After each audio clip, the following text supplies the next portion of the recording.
Hotma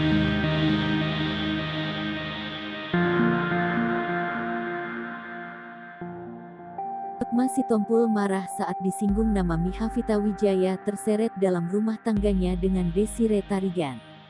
Hotma sebut Bams dan ibunya jahat. Hotma menyayangkan sikap Bams yang justru tak mengungkap jujur soal isu perselingkuhan tersebut. Hotma emosi lantaran Bams dan ibunya tak mengatakan fakta saat didesak media.